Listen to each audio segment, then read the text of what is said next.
There's history here. And here. There's history there. History is everywhere.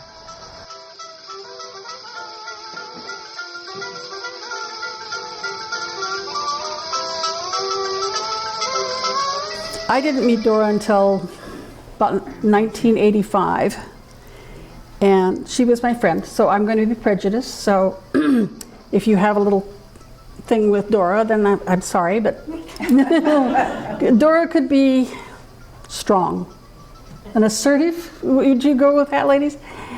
And it didn't always go over well with everyone, but I enjoyed her company. She was a dedicated teacher. She really wanted y'all to know how to do quilting, and she made sure that you did. I didn't meet Dora until, like I say, 1985, and back in the back is the Ashland Railroad Centennial quilt. And I was at SOU at the time, and as one of my projects in a practicum class, which I discovered early, which are really wonderful because you don't have to go to class, and you talk to your instructor about twice during the term, and then you hand him a little term paper, and he says, "Oh, thank you," and he puts an A on it. And I thought that was really wonderful. And so I had 3 of those while I was back there, and that was one of them. And then after he had done his thing, well, then I took it to Dora, and I asked her if her ladies would make it for me, because I was a poor college student and there was no way I was going to be able to afford it, and I didn't feel I had the skills to do it. And she took it on, and it was their featured historic quilt for 1986. So, but I'll get back to that one. Anyway, I didn't know Dora until 1985, like I said, and when she died in 2003, this was her obituary. Happily, I believe her daughter-in-law, Irene, wrote the obituary, which is much longer than this. And she was the family historian. And so she put in all the good stuff. You know, the things that genealogists look for, the parents' names, where she lived, when she lived, where she worked, all the information we desperately need in order to know about a person. And so I was able to start with this. I was reading the obituary. I was able to get the basic facts that I needed. And so then I went looking and tried Family Search first, because I don't have Ancestry at home. And so on Family Search, it popped up this lovely draft card for her father. Couple puzzles. Well, nice thing I thought was that it tells us he was slim and he was tall, and he had blue eyes and a light complexion and black and gray hair. And it tells us his wife's name is Maudie, and she lives in, is it Mountain Grove? Mountain Grove in Missouri. And then you look at this little form, and down here on the bottom on the right-hand side, he was in Cheyenne Wells, Wyoming. Now, why did he register in Cheyenne Wells, Wyoming, when his family's in Missouri? I don't know. So anyway, so then I went to the Census, which is another of a genealogist's favorite tool, and I found his family in Mountain Grove, Missouri. And as you can see, Dora is 5 years old in 1920. And in order for you to be able to read it, I made it bigger so you didn't get all the other columns on the other side. But they told us that her father's family was Tennessee and Tennessee, and that he was in real estate and he was a farmer. And he owned his own home out there in Missouri. And Maudie's parents were Ohio and Ireland.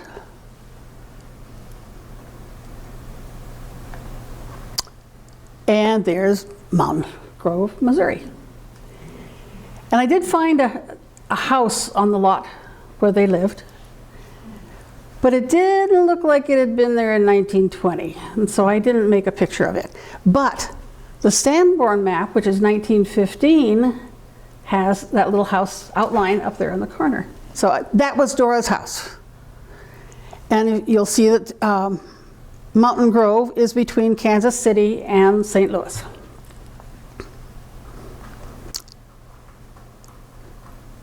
I wonder if she went to that pond down there on the far corner. She was 5 years old. Wouldn't you want to go to a pond? Then we have the 1930. But this is in Montana. And you'll notice that Dora now has 2 younger brothers. She has an older brother, an older sister, and 2 younger brothers. And only the youngest brother was born in Wyoming. Her father is in real estate. Her oldest brother is working at an oil station. Her older sister is no longer in school, and Dora is 15. And what I thought was interesting is that her mother says that her mother was born in the Irish Free State.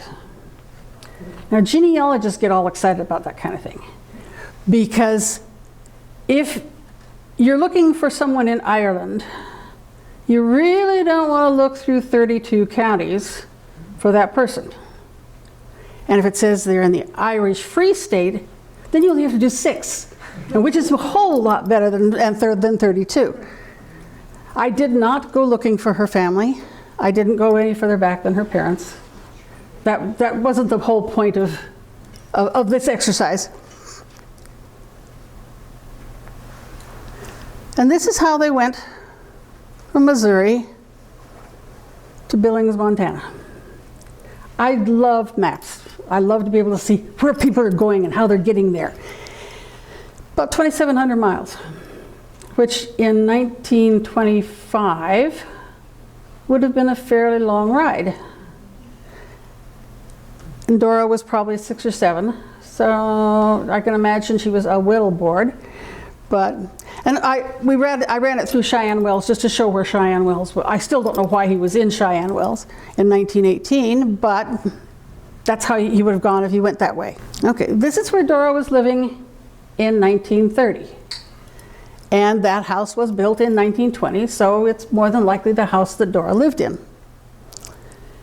And there's a little red arrow down here on the bottom, and if you look up around that nice green grassy point up the right in the left-hand corner, that's the high school. And Dora was 15, and so she was in high school. And if you count, it's about 4 blocks to the high school, so she didn't have a long walk. That's her high school. And the doorway over here on that side has snow around it, you'll notice. And that was in her yearbook.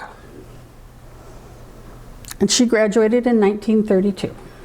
And then she went to the Eastern Montana Normal School, which was what they called all the teacher schools at the time. And she was there for 2 years, and she graduated with a teaching certificate in 1934. And this wonderful new edition that they put on all the genealogy sites now with the yearbooks, I found Dora.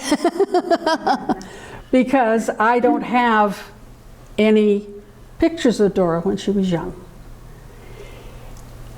One of the first places I went to when I was searching for her is Roots Web. Apparently that's where her daughter-in-law put all their information, because she has very detailed information on this site, and she added photographs.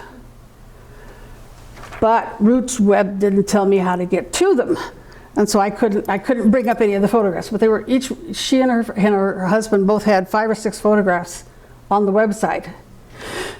And they're still there.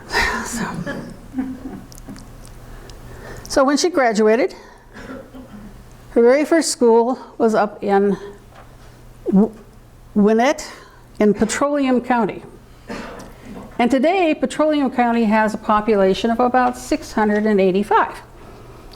There was less there when Dora was up there. But Dora went up there and she taught school there for a year. But it's 100 and some odd miles from home. And while she was old enough to be away from home, she probably wasn't that gung-ho about being up there in that very slightly populated territory. I couldn't find any images of the town itself, But the area looks a little desolate.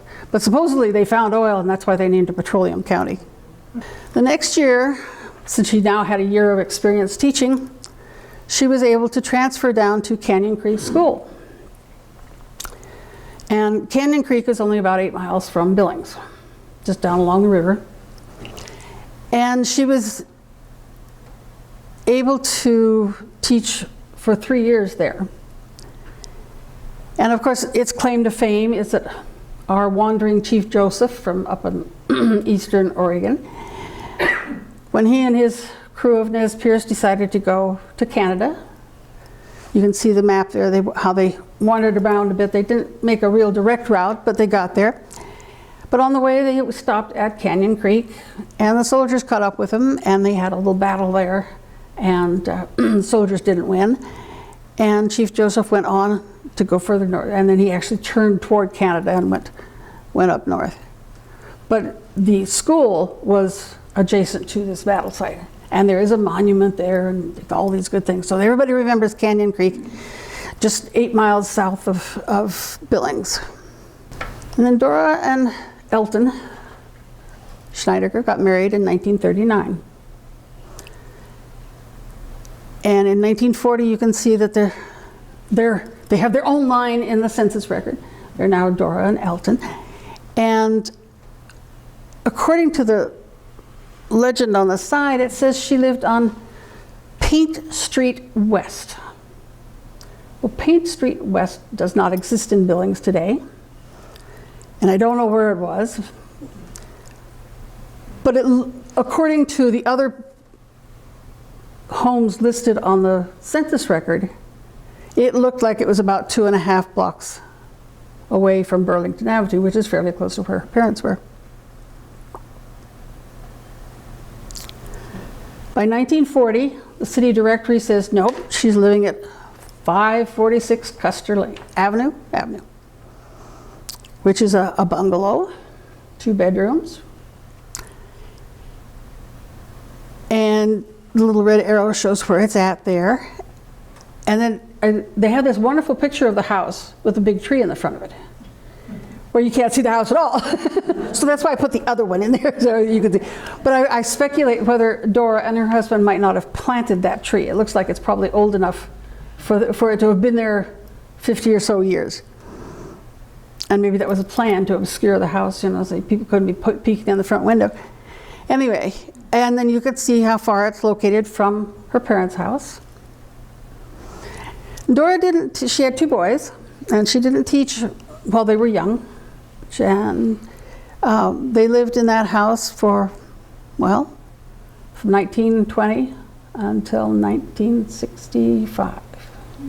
And this is a 1940 census for her parents. And you'll notice that her youngest brother, or her younger 2 brothers, are still at home. And her parents have taken in 2 lodgers, which in a 2-bedroom house seems a little worrisome to me, but maybe that's just, I like my space, I guess. The thing I really love about the 1940 census is it gives level of education. And so you can see how much schooling they had. And you'll see that Elton has only 2 years of college, or not college, or high school. And that Dora, of course, has her 2 years of college, and that her boys is still in high school. And if you notice, this is one. There by Maudie's name, see that little X with a circle? She's the one that told the census enumerator the information about her family. And they started doing that on the 1940. And they aren't real consistent, but it's on many of them. And it's interesting to know who's giving the information, because then you can get an idea of just how accurate that information is. Does Dad really know where the kids were born? And how old are they? And Mom usually does, but sometimes Dad has to be in charge. Now this is Elton's family. There were 5 children in Dora's family, and there were 9 in Elton's. And his father came from Germany, Schleswig-Holstein, which that's where I came from. My grandparents came from too. So I knew where it was. Of course, there's a whole lot of them that came from Schleswig-Holstein, but we won't go there. I didn't look up where they lived. I'm sorry. I figured we'd looked at enough houses already.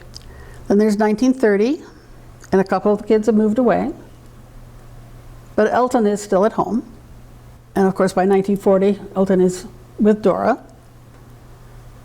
And Fred Sr. was a justice of the peace. At one time, he had a grocery store, and his son and daughter worked at the grocery store.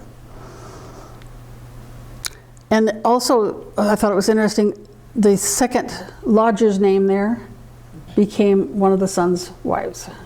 She lived with them for a while. In 1957, Dora went back to the normal school, only now it was a four-year college. And the first year she was back, she got her bachelor's degree, Bachelor of Science in Education. And then she stayed for another year and got her master's degree in Counseling and Guidance. And I'm so pleased they're putting books out, yearbooks out there so you can find these wonderful pictures. When she graduated from the college, she went to work for the Huntley Project. And the Huntley Project was an irrigation project by the Bureau of Land Management, yes. And the Crow Reservation, somehow or other, they ended up on a very dry piece of land. I just don't know how that happens for the Indians, but it was very dry on their land, and it was very hard for them to farm. And so our government decided that it would be a good thing to put some water on that land so that they could farm and take care of themselves. And so they started the Huntley Project. And they dug that huge canal and brought water from the Yellowstone River to this community. There are 4 little towns on the reservation there.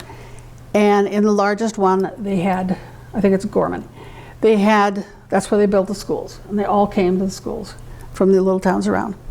And I don't know whether the school's logo means anything, but maybe they call themselves the Red Devils.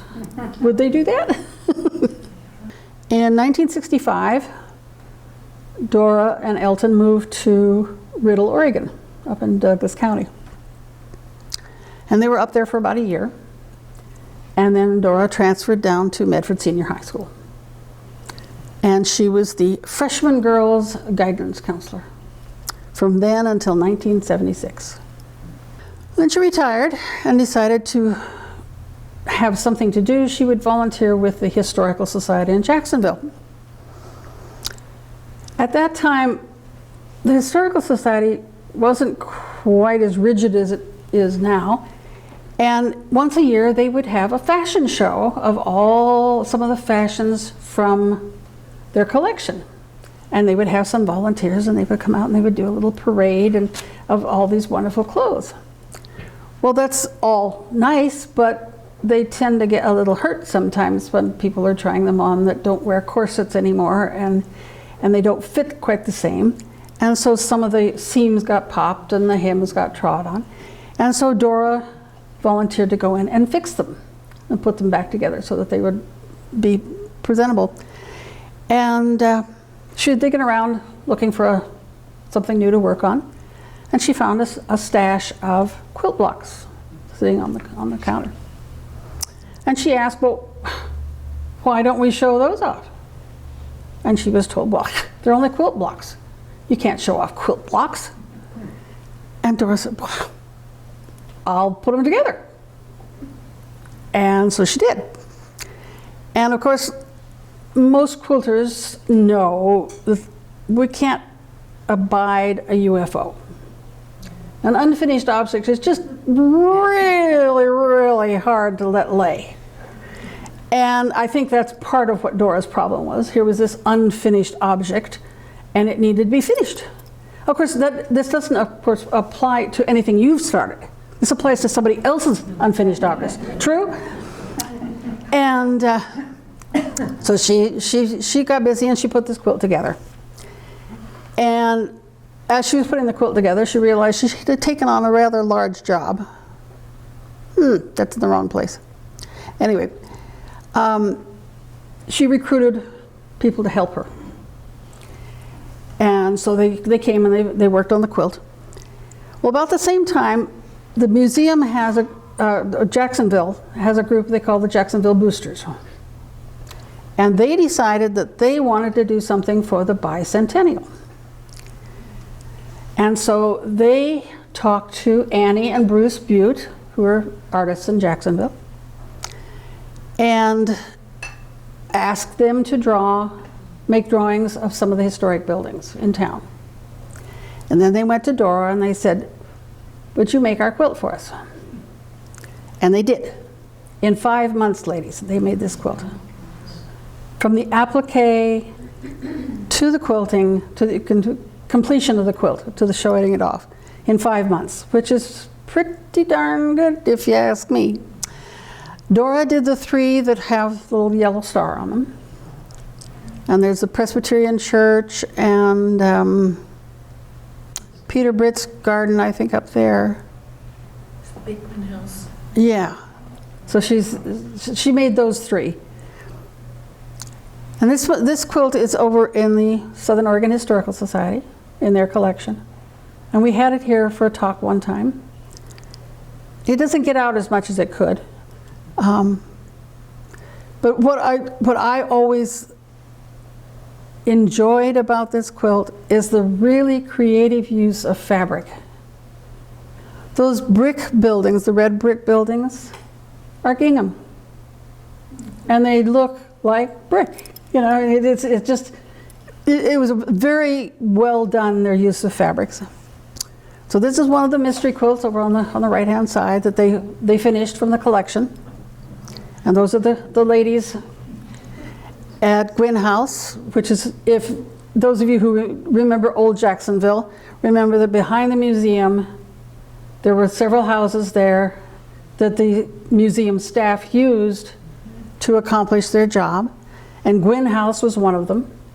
And that's where the photographer was. And then this is where they kept their quilt frame. And that's where they quilted. Well, in the process of doing the Jacksonville Boosters quilt, they found they needed supplies. And so they contracted with the Cowbells and produced the Jackson County Brands quilt that was raffled off in order to come up with some moolah to do some of the other things they wanted to do. So in 1979, they had their first quilt show. And there were 40 quilts. And one of them was this one. Dora had access to the collections department at the museum.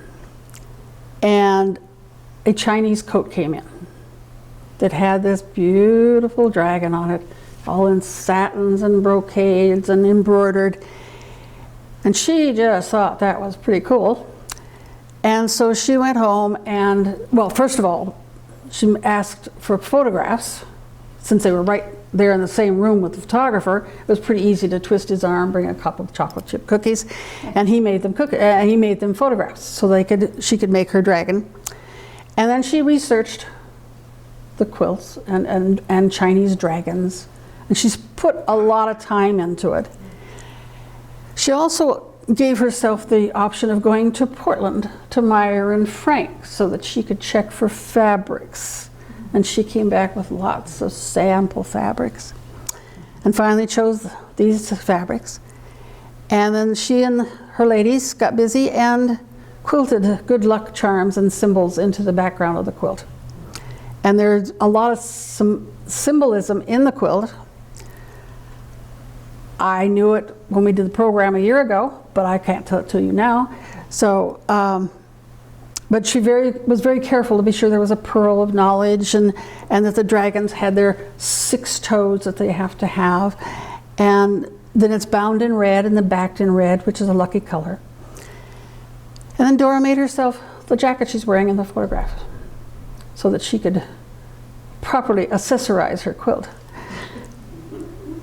And there was a lot of coverage. I believe there's even a couple of quilt magazines had photographs of the quilt. But that was the beginning of their tradition of having an historic quilt every year. And this was the first one. And there's the second one. And I suspect that Dora went to Hawaii on a vacation at some point before she made this one. And of course, being Dora, while she was there, she checked out a couple quilt shops. And I wouldn't be at all surprised if she didn't take a class or two while she was there. But she learned about the Hawaiian quilt tradition. And one of the things that Hawaiian quilters do is they make this very symmetrical pattern. And they're all unique, and they have many meanings. So when Dora came home, she made an Oregon one, and she chose the Manzanita. And the Manzanita, of course, has that very distinctive little flower, and she replicated it in her pattern. One of the things I learned at a Mountain Stars quilt meeting, years ago, a lady came from Tahiti, and she talked about Tahitian quilts, and I think, aren't they tifefe or something like that? That's what they call them. Anyway, and while they seem similar to Hawaiian quilts are based on the fabric being folded in fourths. And so you get this very symmetrical pattern. Those from Tahiti fold their fabric into thirds. And so you get a 3-point image as opposed to a 4-point. And if you don't pay any attention, it's just another Hawaiian quilt. But it's not, it's a Tahitian quilt. I thought that was one wonderful thing I learned out of all that. Again, bending to her tradition of you will learn something when you're in a quilting group, they designed this quilt, and it's called trapuncto. And if you're a quilter, you know that you have 2 layers, and then you stuff from the back, and you go in between the quilt stitches, you add extra stuffing so that it puffs up and sticks up more than the surrounding layers. And they took their designs, Dora took the designs from the organ that was in the museum, from a clock. There was this wonderful one with a brass inlay on it. And then from the doorknobs that were all over the courthouse. And you can see the round ones. Obviously, a white quilt doesn't photograph very well. But this is in the Historical Society's collection. And the Historical Society has another one, a trapuncto, white, all white, but it has a fringe. And I don't know where it came from. I don't know its history. But this is the one the Jacksonville Museum quilters made. And they put it on display for their 1981 show. Being in the photography department, Dora had access to photographs. And this photograph of Jenny just intrigued her so much to see all the work that was on this dress. The embroidery, the dentalia, the buttons, the embroidery and the threads and the different types of skins. And so she decided she had to replicate it. And again, she talked the photographer into giving her close-ups so that she could get it right. I suspect that when Dora made this quilt, the image is over 4 feet tall. And I think maybe Dora stood with the shadow of the light behind her and traced her shadow, her silhouette on the fabric, and then put the gown on it. I think that's what she did, but I don't know that. The cap is woven ribbon, and it has over 200 buttons on it, and dentalia, and beads, not to mention all the embroidery. Dora created the quilt, the image, and then she took it into her ladies, and they quilted it for her. We're still questioning where the hair came from, whether it's human or horsehair. We're not quite sure yet where it comes from, but it's real hair. The quilt is part of the collection here at the library, and it has become so fragile because of the weight of the fabric and the beads and everything on it, that we can only put it up for about a week or so at a time. And so we don't display it regularly, which is frustrating because it's such a tremendous accomplishment for the ladies to have made this quilt. Now we're coming to 1983. In 1983, Dora was getting a little tired of having to be the only teacher. And so she decided to start some kind of an overseeing group, and they formed the Mountain Star Quilters Guild. And it has members from Grants Pass and Hugo, and from down in Wairika and over at the coast. The purpose that has served them probably the best is that by bringing in all these organizations together, they're able to fund teachers, and they can bring in national teachers from all over the United States. And so today they still have teachers, and I think they only meet 6 times a year now. But for a while there, they would have 5 and 6 teachers a year, come in, national reputations, which takes a little bit of the burden off Dora, and also gave everybody access, instead of each little individual quilt group trying to fund someone to come in. They could all benefit from joint funding. According to the current president, there are 162 members in the Quilt Guild right now. I suspect many of the guilds send only 1 or 2 people from their groups, and they bring back everything else to their own individual groups.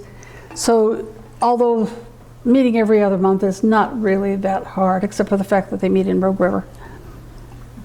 Their very first program, they voted in their board in 1983 in May, and their very first speaker was Iona McIntyre, and she talked about applique, and she was the author of the book that's shown there.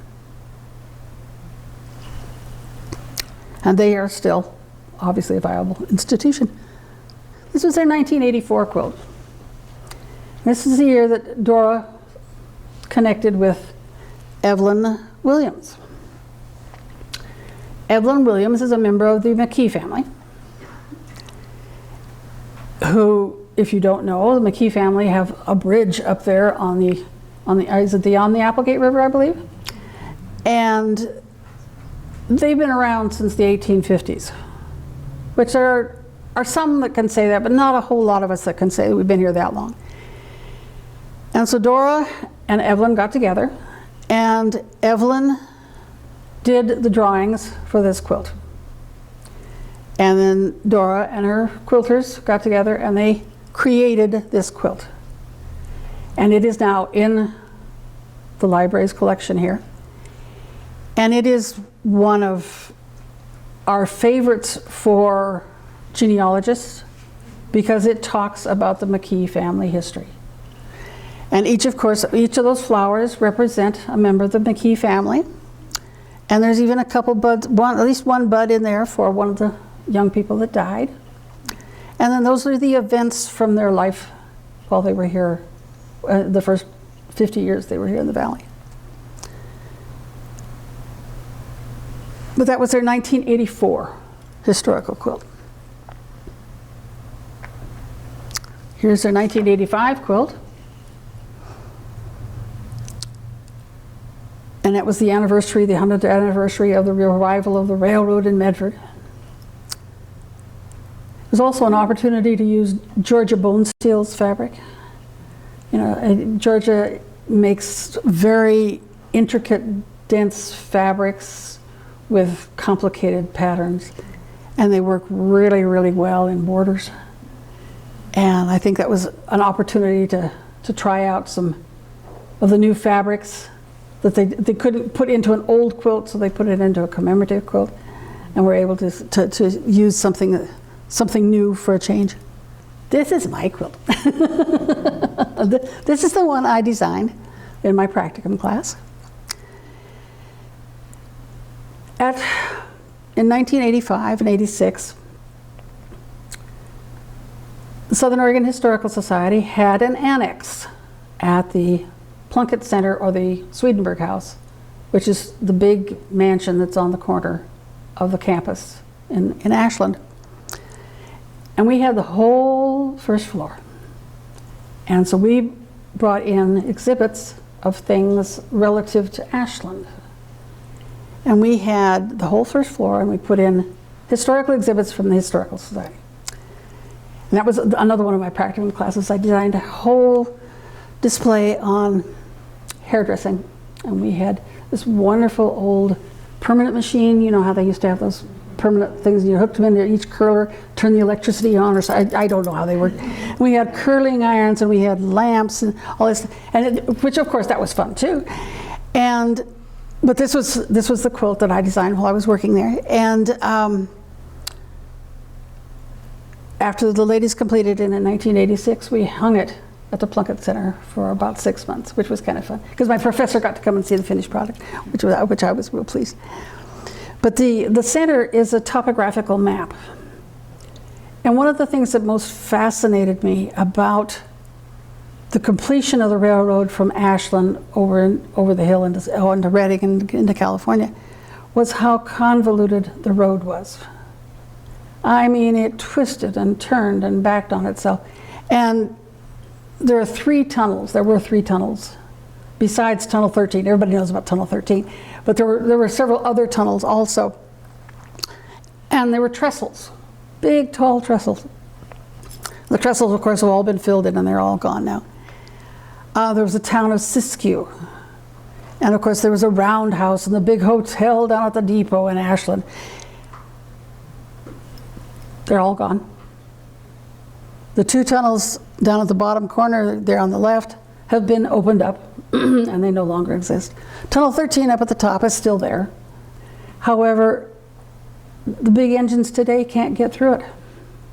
And so that's part of why they all go over to Klamath Falls, is because they can't get the trains through that tunnel. And so that was why Ashland lost the major part of their railroad business. It's because they couldn't get through the tunnel.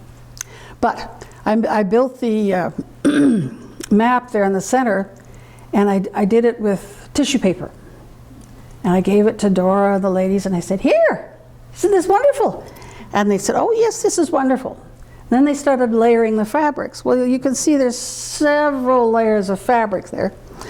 And then they had to try and quilt through them, and they were not happy campers when they did the center portion of that. And if you'll look, there's a misspelling on the map.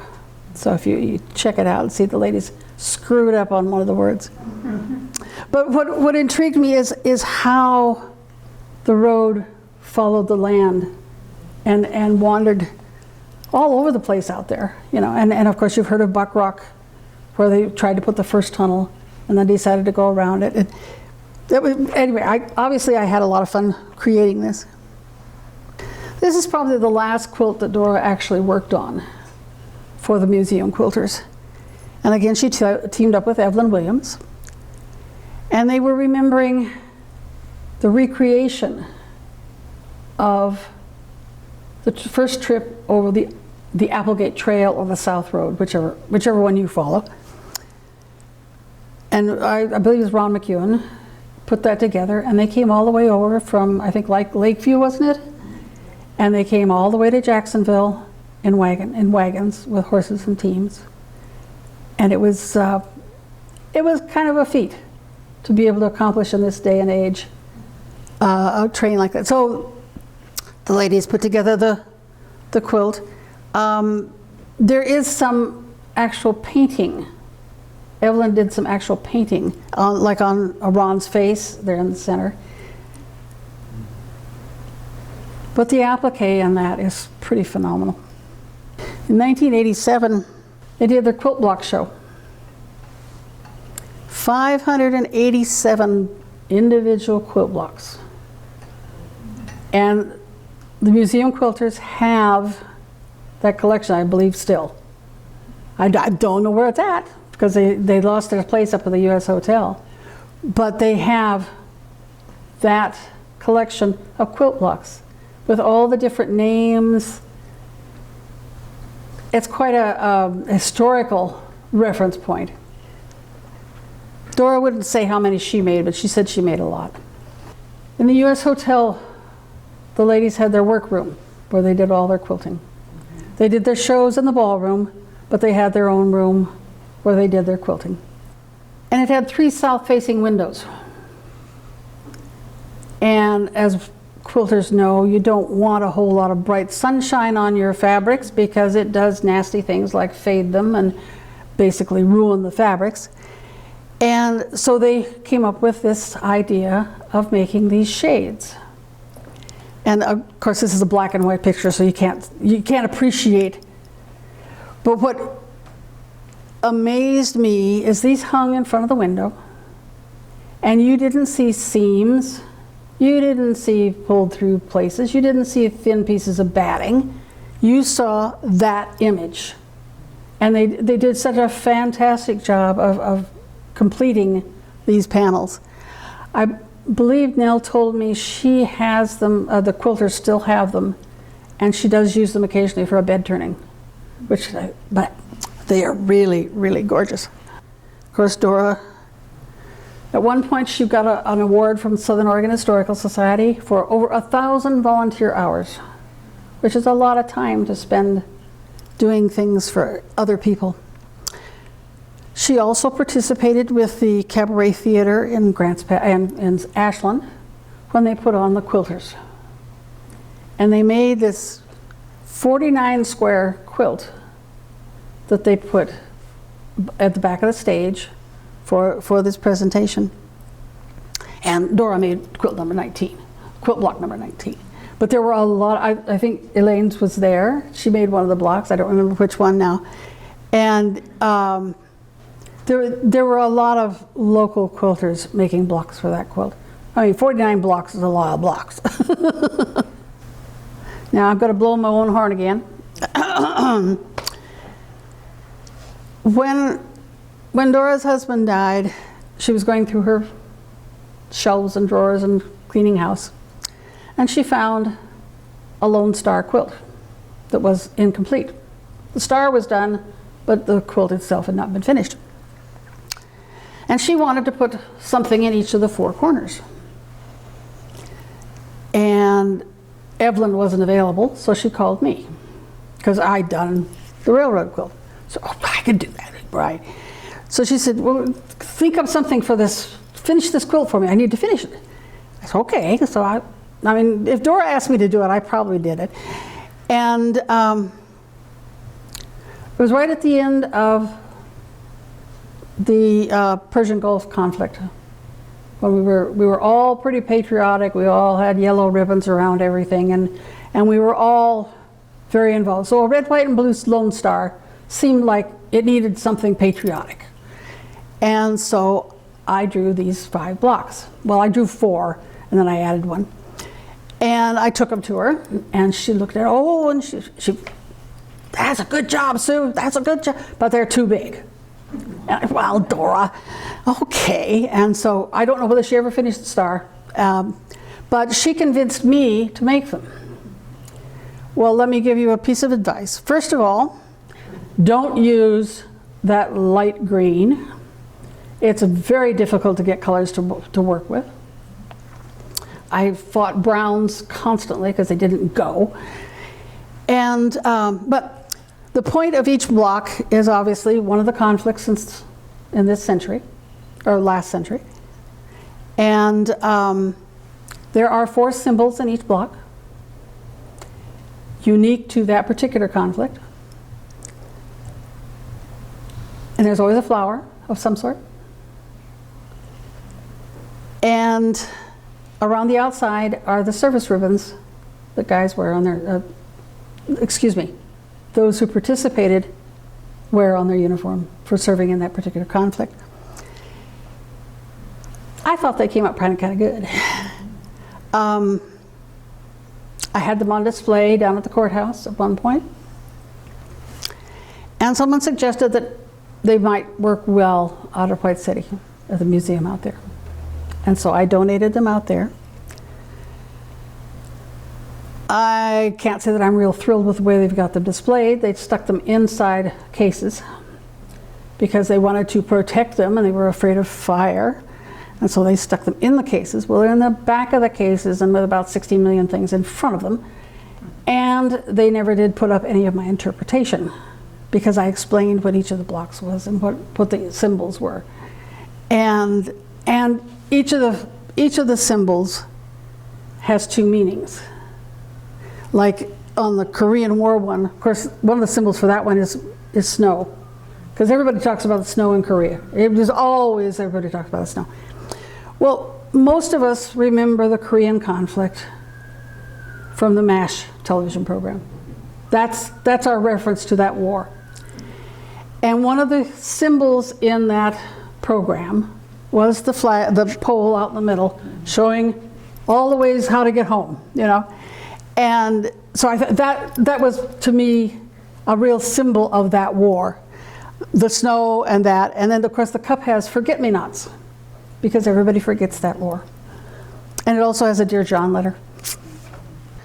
Elton died in January of 1988, and the next year Dora moved up to Beaverton. She had a favorite niece up there, and she was going to go up and visit, be near her. And then in 2002, she went to Butte, Montana, where her son was living. And of course, she died in 2003 of March. Now, I'm almost done, ladies, but I wanted to share one more image of Dora with you, because I don't think very many of you have seen it. And when Dora retired, she wanted to be busy. So of course, working with the museum and hemming all these, putting these dresses back together and all that stuff. And then the quilters, that kept her pretty busy. But she managed to get herself into another project. I forgot one thing. Late in her career, the Medford Police Department called on Dora and asked her to come down and help them identify a quilt that they had found at a murder site. And so she was their consultant on a handmade quilt for she never told me whether, she said she didn't feel that she had contributed anything, but she checked out this blood-stained quilt for them and gave them what she could tell about the pattern and the stitching and all this stuff. But she didn't think it was probably of any relevance to her, or to the solving of the mystery. The group she got involved with called themselves the Oral History Performers. And they got hold of this book.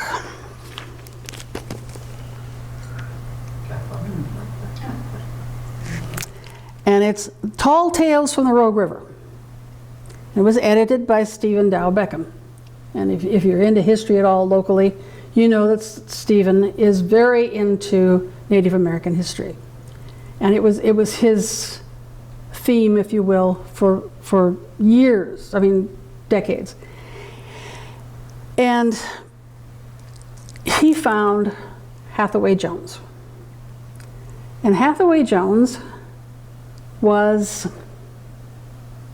a mail carrier along the Rogue River.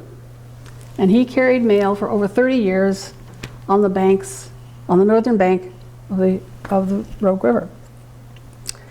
And there isn't a whole lot up there, in case you've never been there. And so he had a lot of time for he and his mules, and he would talk to his mules, and they would carry packages back and forth. And he became a storyteller. He died in 1936, and it wasn't until 1974 that Stephen decided to pull together all the stories that Hathaway Jones told. Hathaway Jones told stories about his father, Samson, and about his grandfather, Ike. and the adventures they had out in the wild blue yonder, because there's nothing out there but bears and raccoons and skunks and snakes. And the oral history performers would go around and tell some of Hathaway Jones' stories on the radio. And Dora would dress up as Samson Jones. And they did that for about 2 years. And they got incorporated with the Historical Society, and it became a branch of them, and they worked with Marjorie Edens with oral histories. I think they had a lot of fun. And obviously, Dora had a little fun. And considering that they were supposed to be just oral and not visual, it's interesting that she decided she had to have a costume to go with her thing. But a lot of people, young people, remember Dora as a counselor and a wise advisor. And most quilters know Dora for what she taught. And she made it possible for you to know many, many things about quilting that you probably wouldn't have even tried if it wasn't for her suggesting that you do that. I miss her. And that's all.